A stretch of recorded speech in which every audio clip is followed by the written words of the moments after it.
Wishing all my listeners a beautiful and meaningful 2024.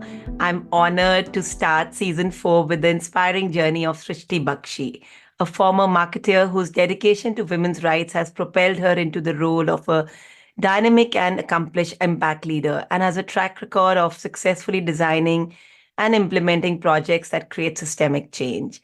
Srishti has an incredible story.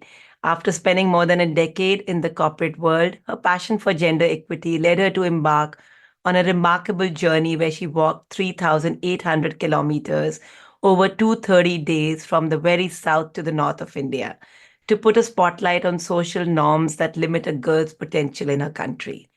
This incredible journey has been captured in an 11-time awarded documentary, Womb, Women of My Billion. Over the years, Srishti has collaborated with the UN, governments, and corporates across geographies in data-led impact innovations and complex campaign building. In recognition of her outstanding contributions, Srishti has received several awards, including the UN SDG Changemaker Award in 2022 and the British Commonwealth Points of Light Award from Her Majesty the Queen in 2019. I had the privilege of an early preview of Womb, and I'm looking forward to delving deeper into Srishti's awe-inspiring journey.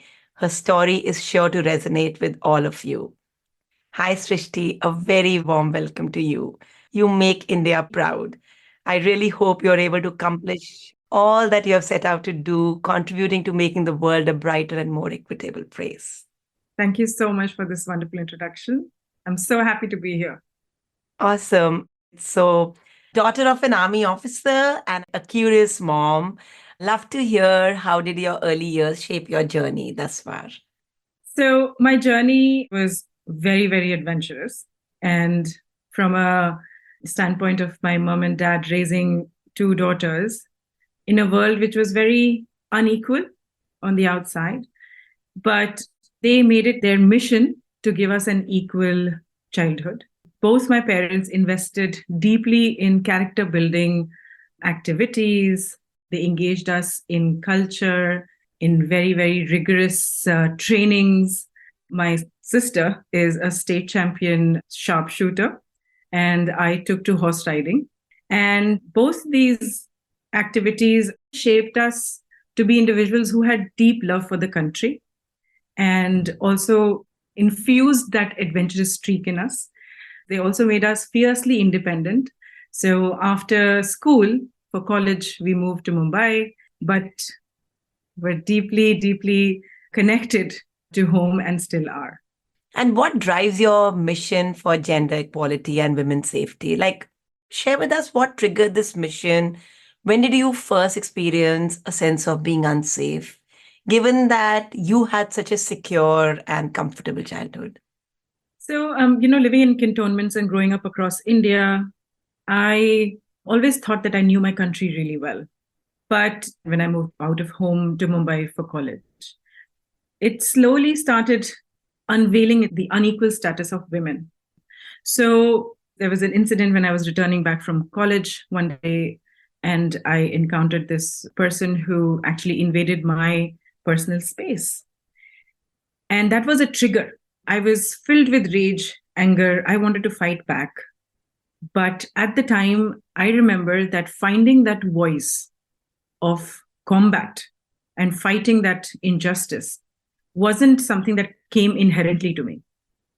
So those are the things that also put questions in my mind as to if I am feeling this unsafe and underconfident about my environment, what would happen to a young girl from a smaller village or a girl who would have been in this environment from a standpoint of having lesser privilege than I had? So you start questioning your privilege as well. So all these questions started weighing me down a lot. And I became an activist. I call myself an armchair activist because I used to constantly fire away my anger on social media, on Facebook, on Instagram, on Orkut, those were the Orkut days, about this injustice. But all this anger used to fizzle down once the news was old. And when I had moved to Hong Kong, I moved at a stage where international exposure also constantly spoke to me very, very lovingly about the fact that India is such a diverse country, it's such a beautiful country, but also it is very unsafe for girls. And I began finding answers to what am I going to do about it. So, what did you do about it, Srishti? Share with us, how did you navigate that path? What was the turning point? In 2016, I was at the time in Hong Kong. I was managing a brand which was opening up its offices across Asia Pacific. And this kind of opportunity actually gave me very close interaction with an international audience. At the time, I think I was receiving a lot of different kind of conversations regarding my country. So a lot of people found India very fascinating. They wanted to know more. They felt the country is diverse, it's progressing. But time and again, in the middle of the conversation somewhere, they would also speak about the fact that India is so unsafe for women. Jyoti Singh's case at the time was taking center stage in the international media. And this conversation always left me debating with the world that yes, we are a country where women do feel unsafe, but it's not only about that. But Enma, constantly this debate resurfacing in these conversations started making me question as to why is it like this? And that is the point in time when, from an armchair activist, I started asking myself these questions. Are we losing hope? Are we losing the debate about the fact that, we have to achieve an equal world at some point in time? Is it far? Is it really far? Or are we any near that? And then the last question, which really put me into deep thinking, was what am I going to do about this? So in 2016-17, I came across a news article. It was about gang rape on Highway 91. This was just 40 minutes away from where my parents live. And a 13-year-old girl and her mother were gang raped on a highway in front of the father. I don't know whether it was about the way the article was written or what mindset I was in, but I just could not sit with the news. It moved me to a degree where I felt very uncomfortable. I started feeling sick in my stomach.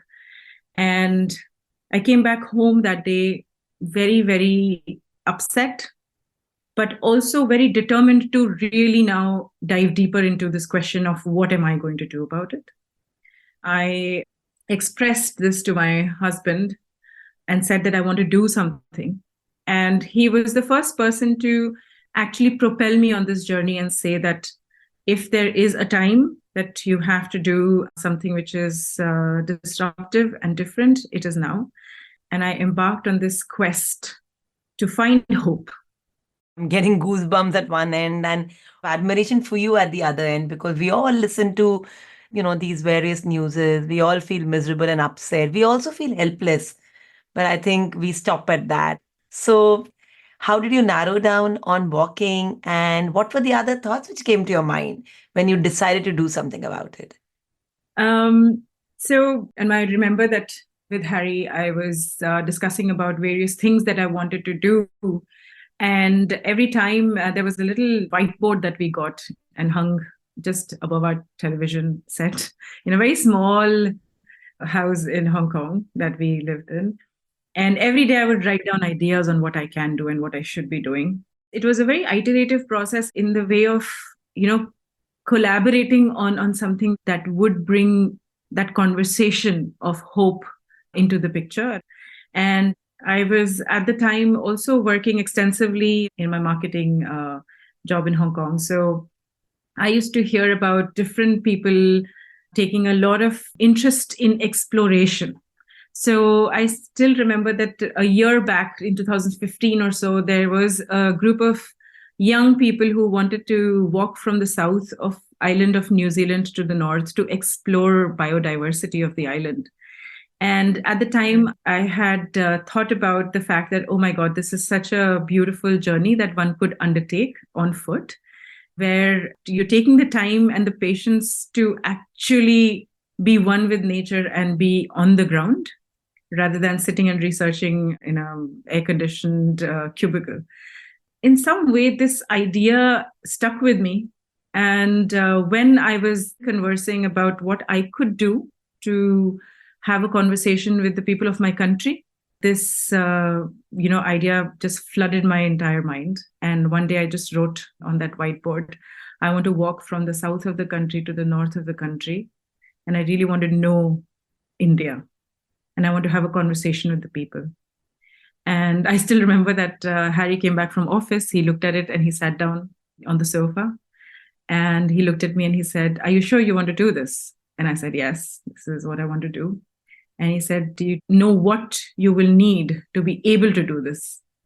And I said, "No." And the next conversation was, "Okay, then let's start planning for it." So this is how the walk came about. Delving deeper into why walk was also because, following that conversation, there were a lot of ideas that came from different sides of my, tribe. Why not drive? Why not skate? Why not cycle? It would be faster. But that whole concept of being able to be one with the country on foot and also be able to take the time and patience to receive that conversation from people. I think I just wanted it to be walk always. The other side of it is that whenever I discussed this concept with people who were probably not readily available to advise, those were children and old people, they always felt very connected to the idea of walking. So even a 4-year-old and a 90-year-old grandmother who would hear my idea would say, "Yes, I would also walk with you." So it just kind of solidified that whole concept of, okay, if I do this, then a lot of people are going to join me in my journey. So that is the reason why walk was the mode of my journey. Almost like you build a community from get-go, right? From across age groups and of course across geographies. Exactly. There's so many questions which come to my mind. And, somewhere I heard the word, the planning started. And this doesn't look like any joke, the project which you took on, right? And I'm calling it project myself. So talk to us, how did the project play out? If I look back and kind of try to remember that time, I think the world really conspired for it to actually happen. The first support that I had in my journey was my father. He had retired at the time from the army. And this project he took on upon himself as a mission himself. So, he and I would basically sit and plan this to a degree that we could, because it was so unknown as a concept from a planning perspective that we needed to be agile all the time, constantly. But from having information on how to prepare physically for it, how to train for it, how to plan for it from an execution standpoint, everything was something that my dad and I built together. So he put me on a path to train for a whole year before I even started my first step. So that physical training was an essential component, and it took me a whole year to plan this whole journey out. And talk to us about what that physical training meant. This was a journey which demanded even more than scaling Mount Everest, I was told at some point in time. Because you could prepare physically, but it was very difficult to anticipate how would your mental state be while on the road. So I enrolled myself in Hong Kong in a place where they constantly train women for endurance activities and sports. And I remember the first day when I told them about my journey, they had a team huddle and wanted to discuss as to what my plan should be, because I was not an athlete. I was just an ordinary girl who played some sports till then. So there was a lot of weight training involved. And then there was a lot of endurance building. So that is what the facility and the trainers focused on. But constantly, they also pushed my boundaries because they knew that on the road, the conditions would be different. And so they had to also prepare me for the unknown.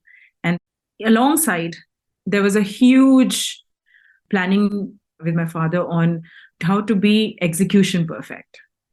Because as a normal athlete, you can walk for 7 days straight, long distance. But what happens is that if you don't have the right kind of training or the mental capacity to do this, your body could jam. And then, sticking on schedule was really important. And India is not a country where you can just pack a bag and then leave from one end of the country to another. So We wrote hundreds of letters to all the district collectors to be able to have permission to walk through those districts. So it started with that, to then gaining their support and navigating the government structures in a way where we would be well received. So this was, in a gist, a whole planning of the year for you. It's crazy, absolutely crazy. Srishti, I want to backtrack a little bit, okay? From this person who was a marketeer to becoming what you have become today, it almost feels like serendipity to me. Like the whole thing was meant to happen. So, talk to me about your professional journey. Like, I'm wondering, does it have any role to play in how you plan for that 1 year? Absolutely, a huge role to where I ended up and what I ended up doing. So my first job was at India Today, fresh from college. It was a sales job. It was a hard job. I was in ad sales. And the first project that I was handed over was called India Today Women. It was a new magazine. It was covering the women of the country who were breaking the glass ceiling. And I had to position and market that publication to advertisers. But in the course of doing that, I had the privilege of knowing these very, very successful women in my country who were constantly battling that status of equality in their own corporate structures, in their own endeavors, and being inspired all the time. In that conversation, when I used to be pitching to my advertisers, the magazine, I used to talk about the fact that this is something which will play a huge role in the years to come, because this is going to inspire young girls. So my conversation regarding equality and the status of women in my country started very early on. And this was back in 2008.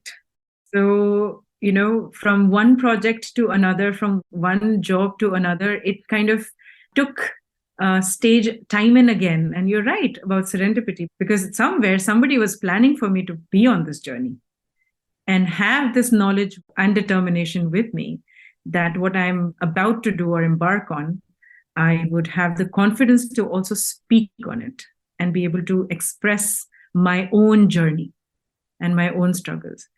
So at some point, I was with Red Bull, a brand which is very, very well known for breaking the barriers on athletics, on sports, on culture, on exploring the unknown.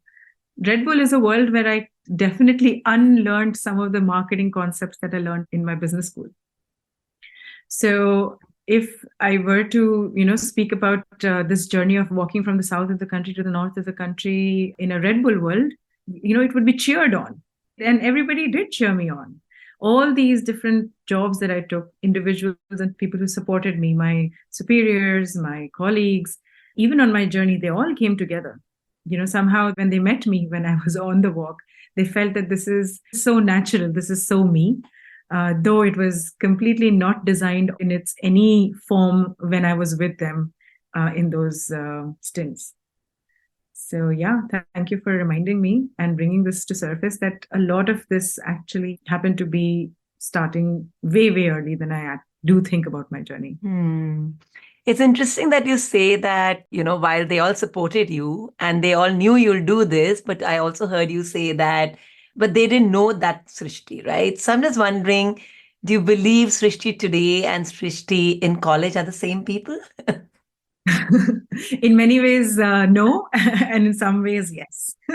So share with us the two different Srishtis. A lot of people think that wisdom comes with age. I think that there is also wisdom in children, and this wisdom is something that you keep collecting and garnering over your life. I did have very, very impressive role models. My great grandmother, she never went to school, but by the end of her life, she died at the age of 94. She could read and write. Wow. I remember she was really old lady, frail, and she would try to read the things that would be written on our t-shirts. So her curiosity was just so inspiring all the time. It kind of gave us that reminder that being curious is living. So I was curious always, but like any young person trying to explore different areas, I traveled extensively. I also splurged extensively. I did not think about the climate as much as I think today. So the new me is much more conscious of the world that I want to be in than the world that I am living in. So I think in a journey like mine, it definitely changes you from the inside. It gives you that ability to have deeper thought on a certain aspect of your life. So I think I take many more intentional pauses today than I did back in the day. Hmm. Srishti, I really hear the word intentional at every step, like preparation, intention, purpose, right? So even your entire, journey of learning also has seen so many different milestones, from a film graduate to a marketing person and to an activist, and now this incredible walk. So how did you think through this entire journey? We were intentional in planning it, but what I also wanted to do in this plan was use my skill set that I had gained over this whole time period to put it to practice and test it out in terms of where am I strongest at. So we had a whole art team alongside us, two very prolific artists, Purnima, Sukumar, and Khana. They joined me in my journey. And how this took shape was where we walked across the country and painted 30 walls in 30 different cities. And these walls were dedicated to the women that I was meeting and those who were extraordinary, but living very ordinary lives. Mm. So this art project actually got me so much closer to my own journey and my own expression of this journey, because I felt that what I was feeling on the inside, it is in a physical sense on the outside on a big, big wall mural. So these were the organic parts of my journey. The film, on the other hand, we always planned to have it documented in some capacity. And, we wanted to be able to produce evidence of what we discovered on the road. And it became a film when I crossed Bangalore, when we thought that, okay, there are so many of these stories and these stories need to be told to the rest of the world. And the best platform to do it would be a film. So film, on the other hand, was intentional from the get-go. We had an app where people could actually come and walk with us from across the world and dedicate their steps to causes that we were supporting. It was something that, again, came from the fact that I had training in marketing and branding, and I knew that my journey had to be digital in some capacity. And the entire planning happened overseas in the US under the guidance of my brother-in-law, who was at the time in Google. Mm. So he took upon himself that he's going to support me and create this platform so that the world can join me. And I was very, very closely associated and running that project with him. So yeah, there was intention, and there was also a lot of these people who came together and took upon themselves as their own mission. Since I've had the opportunity to watch it, I saw moments when you were looking completely shattered and hopeless. I, of course, saw moments when you were so motivated and charged, and you did those workshops and exercises with the kids and women and so many other age groups, right? Share with us, how did you manage to stay motivated throughout the journey?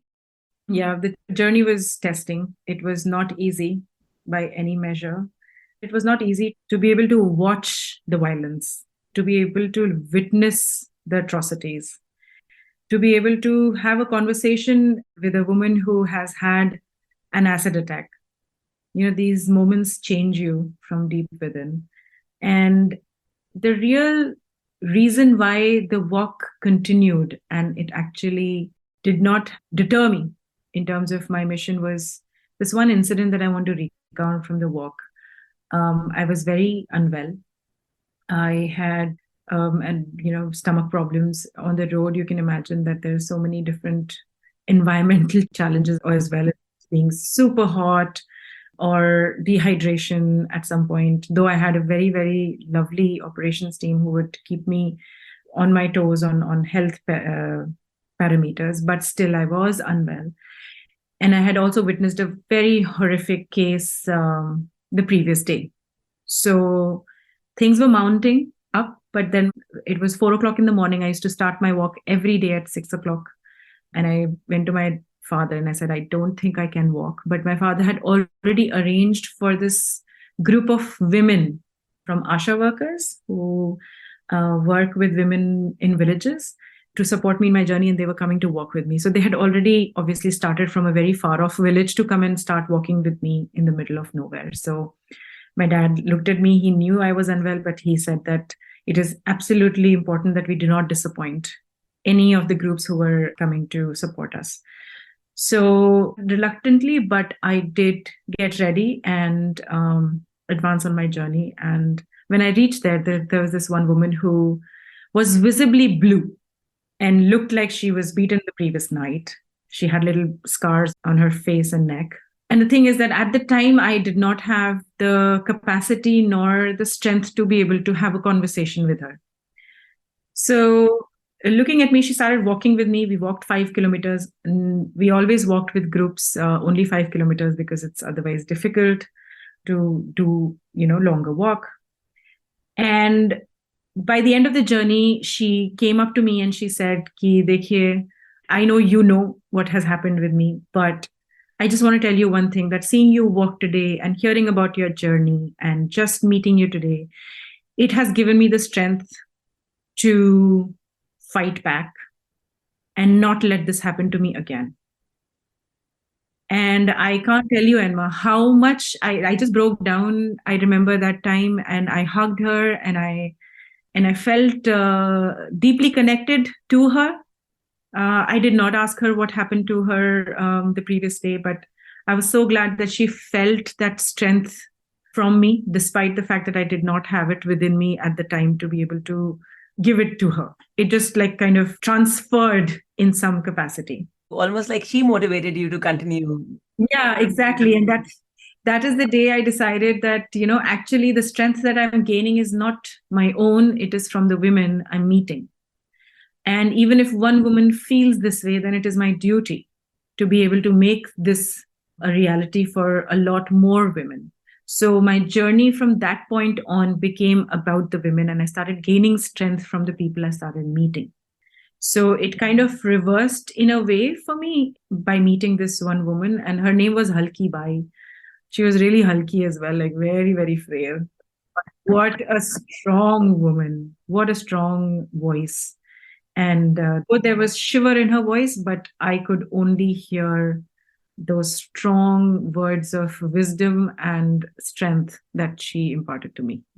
So are you still in touch with these people, Srishti? I am in touch with many people, and in terms of just, hearing from them, the only reason right now I'm on Facebook is because this community actually connects with me on Facebook. Sometimes students, sometimes young women who are kind of exploring and coming onto the internet world slowly and steadily. It has been 5 years, but every month or two, I do get messages from across the country. They wish on different occasions. They follow my life. And I think I just keep receiving these blessings time and again. So it's very much alive, the connection with many on the road.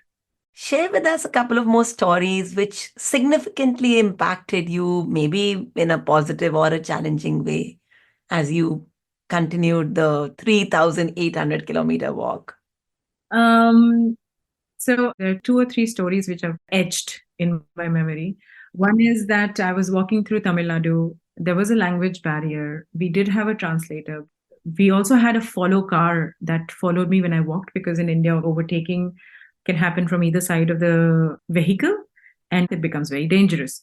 And my dad decided to put up a board on the vehicle which spoke about the fact that I am walking from south of the country to the north of the country in support of women's rights.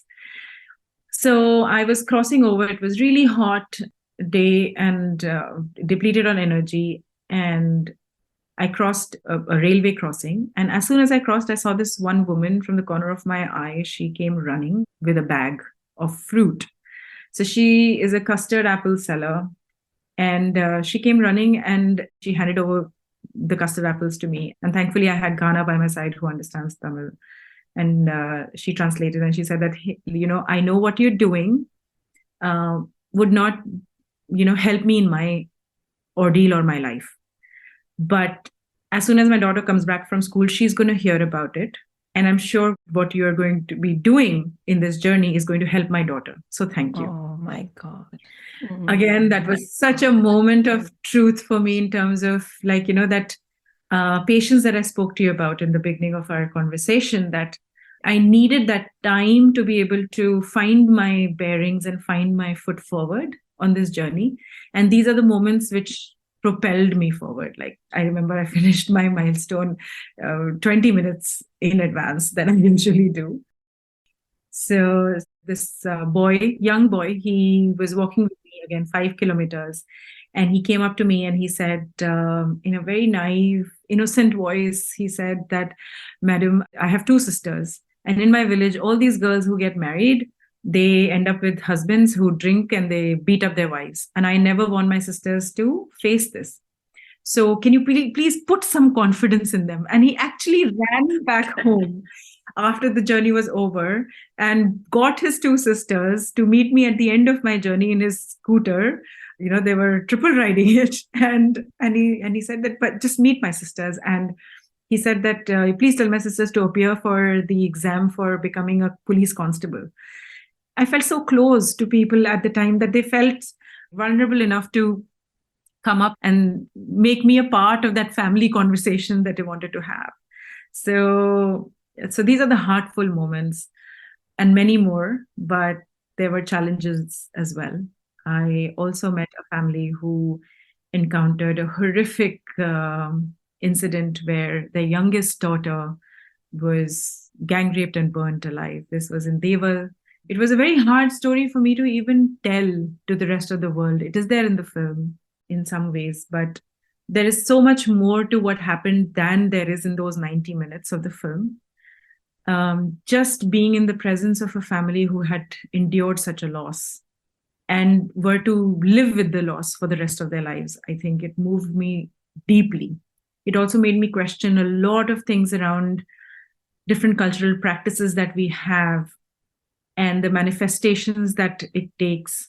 For example, the dowry practice, and how that had a huge role to play on what happened in that village and many other lives. So dowry came up as this constant reminder of how a systemic practice is actually keeping us further away from our goals of equality.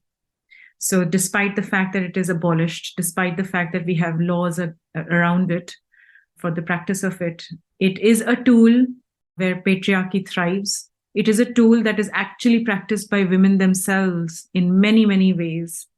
And it is a tool which needs to really be something that we leave behind as a culture. Wow. I think you came on an exploratory mission, but ended up impacting, motivating, inspiring brothers and girls themselves, of course, and mothers, right? So what's next for Srishti? Like, what are the key learnings, or what does the roadmap look like then? For me personally, this journey has never ended, even despite the fact that I did reach my summit. I did have a huge closing ceremony for a walk that I took. I think my internal walk is still on. My internal compass is still in the direction of trying to find ways to become part of larger movements. So I constantly engage myself with different efforts across the world. And obviously, the platforms that came after the walk was over. I was selected for a fellowship with the Swedish Institute. It put me in touch with this network of change makers from across the world. So there's one girl who works in Bangladesh towards breaking taboos around periods. There's one in Nepal who works around accountability towards, the impact work. There is another girl who works around child rights and girls' rights in Nepal. To today, after UNSDG, I got connected with Paola from Ecuador, who works around child sexual abuse and women abuse, gender abuse in Ecuador. And I'm deeply connected to these missions. And, my constant way of working is collaboration. Recent screening for WOM, Women of My Billion in Mumbai, got me in touch with audiences who want to champion this journey forward with the workshops that I was doing on the ground. So people keep coming to, cheer me on this walk. And I think I should be able to keep walking on this path for significant years of my life. So the trigger was what happened in India, but clearly it seems like a world challenge which you've taken on, Srishti. Yeah, for a recognition of a very crucial goal. This is completely housed in SDG 5 Sustainable Development Goals that the world is chasing till 2030.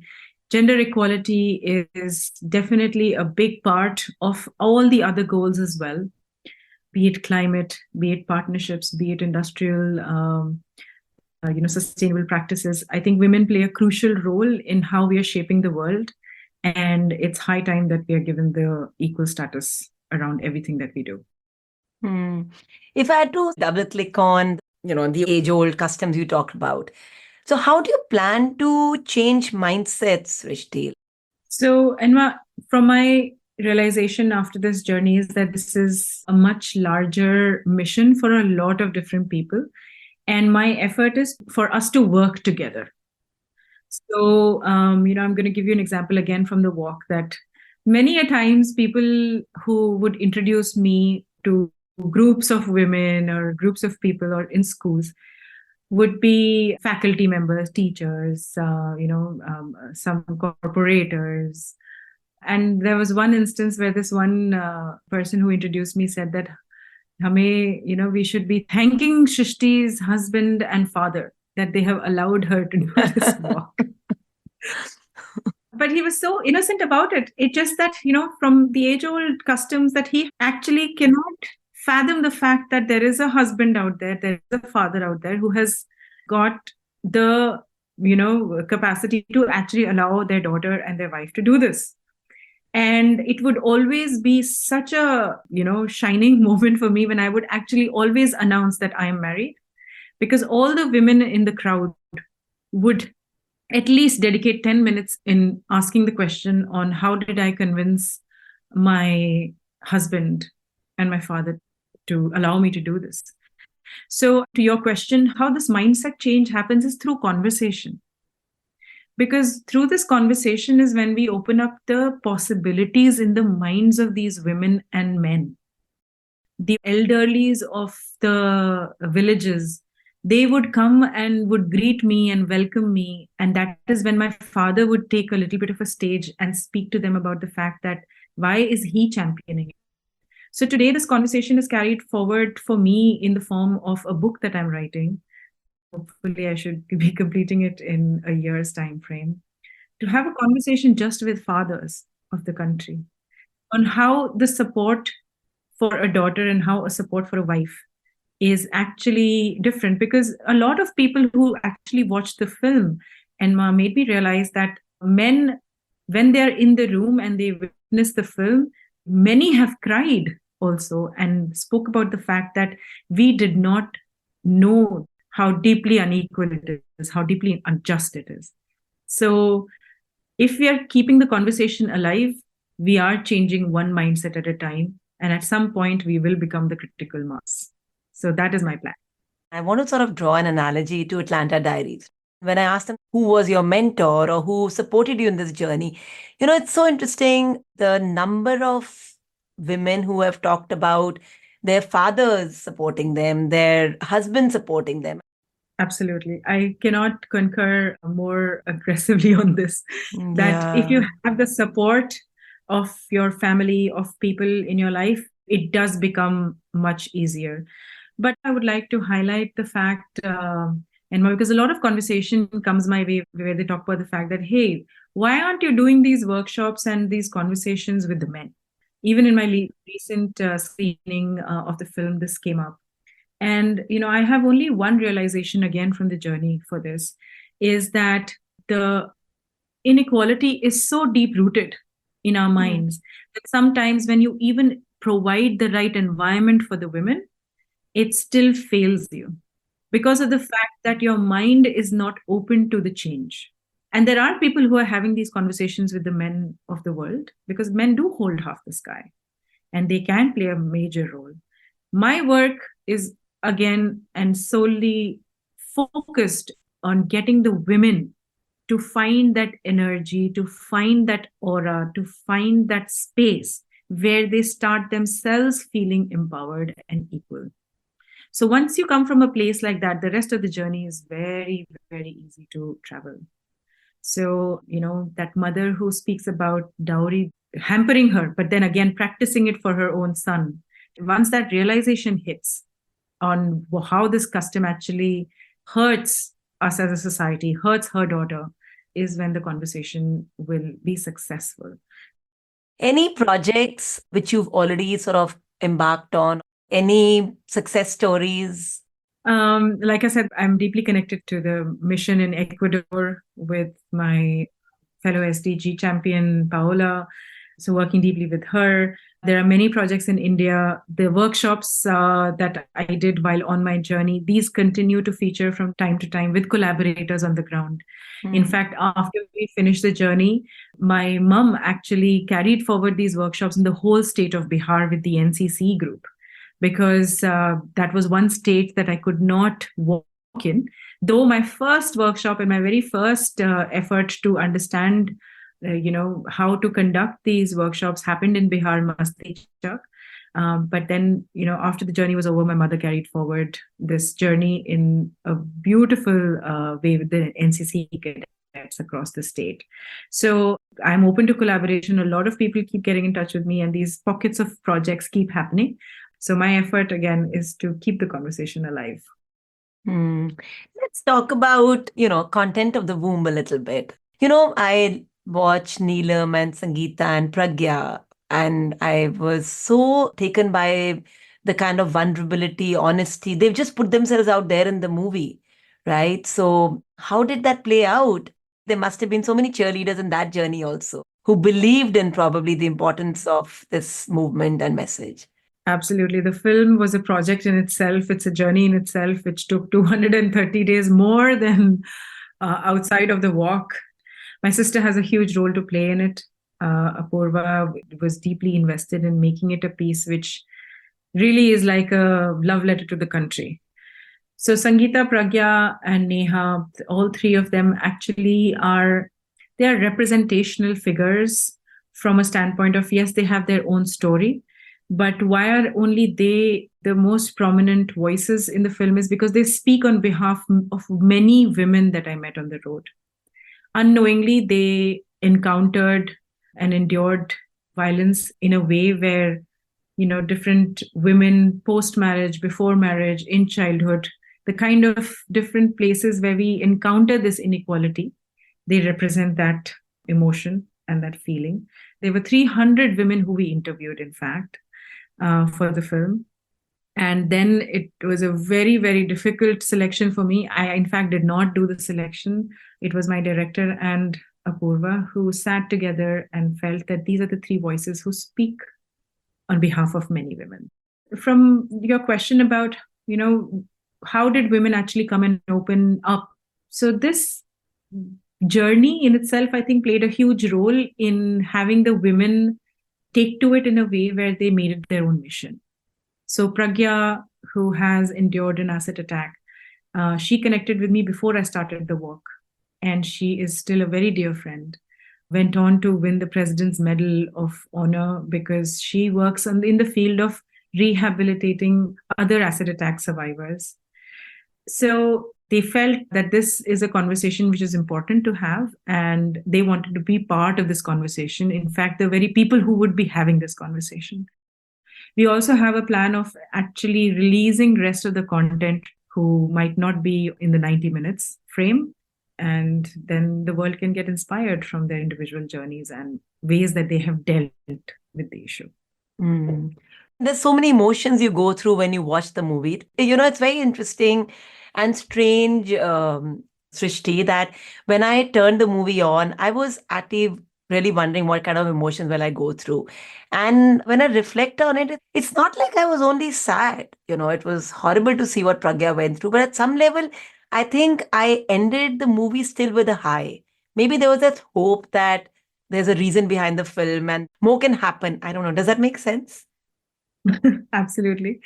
Uh, Again, it was, like I said, that I embarked on a mission to find hope. And was there hope at all? And I did find that hope. And I wanted to pass on that hope to the viewer. So I'm so glad that you share this with me because, in a way, I think then we are successful. Because the fact is that it is not all hopeless. And it is a fact that for 20 different horrific incidences that I encountered, there were hundreds where it was very warm, it was very heartful, it was very hopeful. I met fathers who would cycle in the opposite direction to their farms, like 20, 30 kilometers, just to drop their daughters to schools. I met parents who want their daughters to study and thrive and, become known in the world for the creativity, for the power that they hold. So if there are perpetrators of abuse, there are also people who actually are standing against it. So this is the hope that I found, and I wanted to tell the people that we are greater in number. People who want women to thrive and have an equal status, we are greater in number. The only thing missing is that we are not united. So my effort again is through conversations to unite our voices, to be more powerful, and really fight back this violent minority. I think it's almost like, I don't know, maybe the ones who got it fine are taking it for granted, and therefore the minority just gets, blown out of proportion. Does that make sense? It does. It absolutely does. So it's a way of like how you live life, right? So if you're a policeman, for example, you start viewing the world from a very suspicious eye because the only thing that you're witnessing is crime and people who are the worst of humanity. So police as a profession is a very hard profession to live and endure with. So it's that view that I have that if you constantly only hear about what is wrong with the world, you start forgetting what is right. Yeah. So I want to remind people who are on the rights that we are greater in number and we just have to be more powerful in our expression. So I would like that the fathers have a conversation among themselves in some capacity, in some ways. Bosses have a discussion around diversity and gender equality, very meaningful conversations around the fact that how having a woman in the room is actually not essential but good for business. I mean, that's the type of conversation that I want the world to start having. And then the change will automatically start appearing in front of us. So what is the message you want people to take away after watching the film? I think the message has always been to support and be that shoulder where somebody can actually, see the reality for what it is. And my ask has never been that you leave your job and start walking across your countries. The ask is always that you be mindful of and inclusive of this conversation and also of your privilege. So having privilege should not be a negative. It should empower you to do more.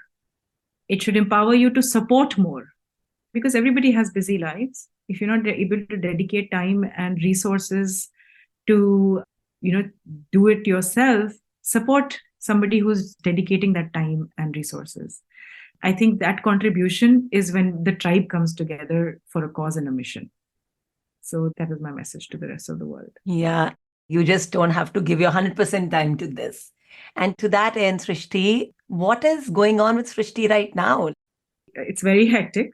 I'm a very busy mother to a toddler who's 3 years old. His name is Eiko.